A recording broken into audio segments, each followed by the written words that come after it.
Most people bring home a dog with the best intentions. They imagine cuddles on the couch, long walks in the park, and a loyal companion who just gets them. But what they don't realize is that owning a dog isn't just about love, it's about understanding.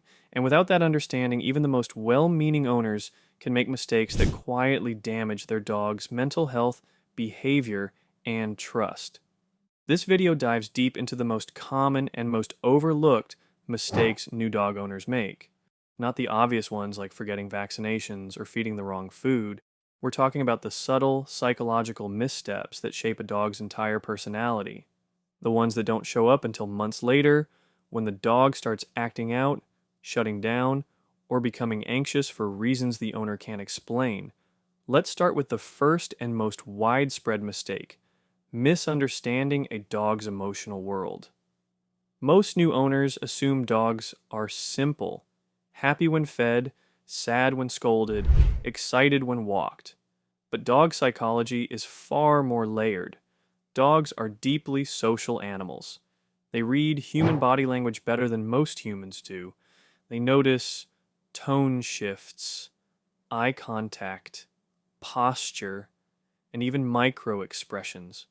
So when an owner is stressed, distracted, or inconsistent, the dog doesn't just notice, it internalizes it. For example, many owners think they're being firm when they raise their voice or use harsh commands. But to a dog, especially a new one trying to decode this strange human world, that tone can feel threatening. It doesn't teach discipline, it teaches fear. And fear-based learning leads to anxiety, not obedience. This brings us to mistake number 2, confusing obedience with trust. A lot of first-time owners obsess over training. Sit, stay, heel, come. They want their dog to be well behaved. And that's understandable. But what they often miss is that obedience without trust is fragile. A dog might sit when told, but if it's doing so out of fear or confusion, that behavior won't hold up under stress.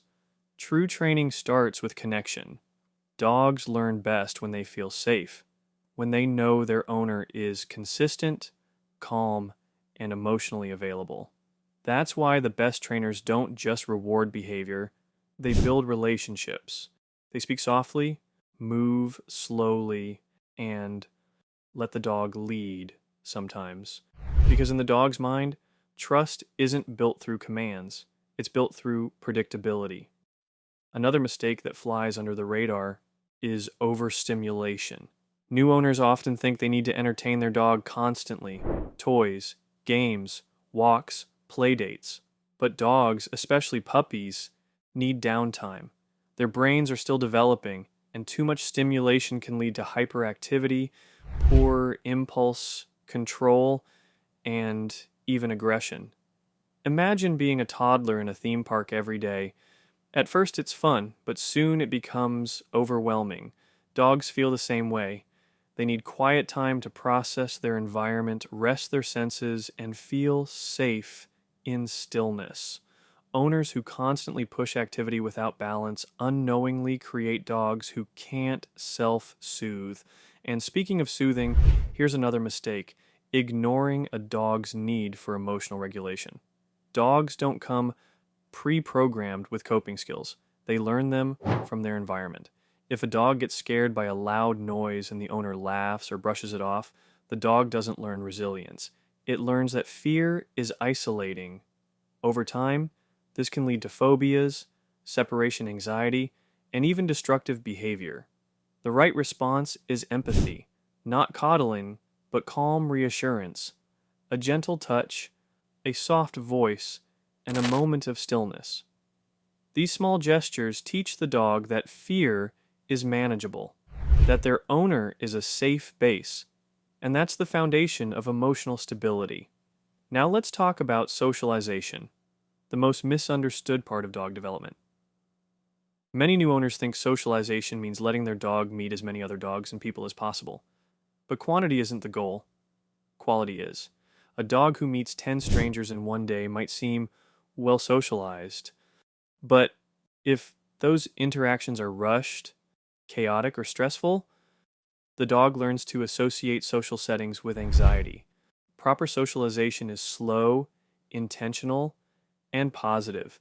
It's about creating safe experiences where the dog feels in control, letting them observe before engaging, giving them space to retreat, and most importantly, reading their signals. A wagging tail doesn't always mean happiness. Sometimes it means uncertainty, and ignoring those signals teaches the dog that their boundaries don't matter, which leads us to one of the most damaging mistakes, not respecting a dog's autonomy. Dogs aren't robots. They have preferences, moods, and boundaries. But many owners treat them like accessories, dragging them into crowds, dressing them up, or forcing interactions for social media content. It might look cute, but it erodes the dog's sense of agency. Imagine being poked, prodded, and paraded around without consent. That's how many dogs feel. And over time, this leads to shutdown behavior. The dog stops expressing discomfort because it's never honored. It becomes passive, withdrawn, and emotionally numb. Respecting autonomy means letting the dog say no. It means watching for subtle cues, ears back, lip licking, turning away, and responding with compassion. It means creating a home where the dog feels safe to express itself, not just perform. Another mistake that's rarely talked about is inconsistent boundaries. Dogs thrive on routine. They feel safest when they know what to expect. But many new owners are inconsistent. One day the dog is allowed on the couch. The next day, it's scolded. Sometimes begging is ignored, sometimes rewarded. This inconsistency creates confusion, and confusion breeds anxiety.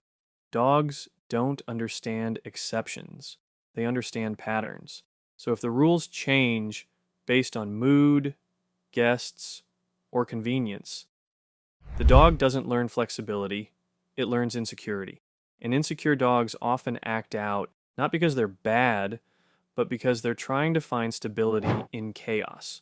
Consistency isn't about being strict. It's about being predictable. It's about creating a world where the dog knows what's safe, what's expected, and what's off limits. That predictability is what builds confidence. Let's also talk about physical touch, another area where new owners often misstep. Most people assume dogs love being hugged, kissed, and petted, but not all dogs do. In fact, many dogs find hugs threatening. It restricts their movement and invades their space. Yet, owners often ignore signs of discomfort because they interpret the dog's tolerance as enjoyment. This misunderstanding can damage the relationship. Dogs who are constantly touched without consent become hypervigilant. They flinch, avoid contact, or even snap, not out of aggression, but out of self-protection. The key is to let the dog initiate touch, to observe their body language. A relaxed posture, soft eyes, and leaning in are signs of comfort. Anything else is a cue to pause. Respecting touch boundaries teaches the dog that their signals matter, and that builds trust. Another overlooked mistake is treating dogs like children. It's tempting to baby a dog, to speak in high-pitched voices, carry them around, and indulge every whim. But dogs aren't children, they're animals with instincts, and when those instincts are ignored, behavioral problems emerge. For example, a dog who's never allowed to explore, sniff, or make choices becomes mentally understimulated. They might start chewing, barking, or digging, not because they're naughty, but because they're bored. Dogs need purpose. They need challenges. They need to feel useful. That's why working breeds in particular struggle in passive homes. They were bred to solve problems, herd animals, or guard territory. When those instincts are suppressed, the dog becomes frustrated, and frustration leads to behavioral breakdowns. Owners who understand this give their dogs jobs, not literal employment, but tasks, puzzle toys, scent games, training drills. These activities engage the dog's brain and fulfill their instincts, and that leads to a happier, calmer companion. Another mistake that quietly shapes a dog's behavior is neglecting the power of scent. Humans live in a world dominated by sight and sound, but for dogs, scent is everything. It's how they read the world, track emotions, and even detect illness. Yet many new owners unknowingly suppress this vital sense.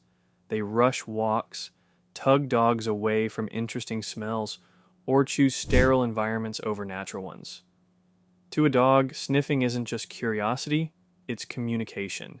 It's how they gather data, decompress, and feel mentally stimulated. Denying that need is like asking a person to walk through a museum blindfolded. The experience becomes hollow. Owners who understand this give their dogs time to sniff. They treat walks as explorations, not just exercise. They let the dog lead sometimes, choosing paths based on scent trails. And in doing so, they nurture a dog's confidence, reduce anxiety, and build a deeper bond. Closely tied to this is another overlooked mistake, underestimating the importance of decompression walks. Most new owners think every walk needs structure. Heel, sit at corners, avoid distractions. But dogs, especially those in urban environments, need decompression, unstructured time to move freely, sniff, and just be dogs. These walks lower cortisol levels, improve sleep, and reduce reactivity. Without them, dogs become tense. They hold in stress, which eventually leaks out through barking, chewing, or snapping. Decompression isn't a luxury, it's a biological need. And honoring it shows the dog that their emotional well-being matters. Let's shift to another subtle but impactful mistake. Misreading play behavior. Play is essential for dogs. It teaches social skills, builds confidence, and releases energy. But many owners misinterpret play signals. They confuse rough play with aggression or interrupt games that look chaotic but are actually healthy. Dogs have a complex play language, bows, spins, exaggerated movements, all signs of joy. But when owners step in too early, they disrupt that flow. The dog learns that excitement is punished and starts suppressing natural behavior. On the flip side, some owners ignore signs that play has turned stressful. A dog who keeps trying to escape, shows tense body language, or avoids eye contact isn't having fun, or they're overwhelmed. And when that's ignored, the dog starts associating play with anxiety. The key is observation, letting dogs play, but watching closely, stepping in when needed, and learning the difference between joyful chaos and emotional overload. It's not about control, it's about attunement. Finally, let's talk about the most heartbreaking mistake, ignoring the dog's emotional pain. Dogs feel grief, loneliness, and depression. They mourn lost companions. They notice absence. They react to tension in the home. But because they can't speak, their pain often goes unnoticed. A dog who sleeps more, eats less, or avoids interaction isn't just lazy. They might be hurting. And when that pain is ignored, it festers. The dog becomes a shell of itself, quiet, disconnected, and emotionally numb. The solution isn't medication, it's connection, it's spending time, offering comfort, and creating space for healing. It's recognizing that dogs, like humans, need emotional support, and that support starts with presence. In the end, the worst mistakes new dog owners make aren't loud or obvious. They're quiet, subtle, hidden in good intentions, but they shape the dog's world in profound ways. The good news? Every mistake is fixable. Dogs are resilient. They forgive easily. And with patience, empathy, and understanding, any owner can rebuild trust, reshape behavior, and create a bond that lasts a lifetime. Because owning a dog isn't about control, it's about connection. And when that connection is built on respect, consistency, and love, the dog doesn't just obey, they thrive.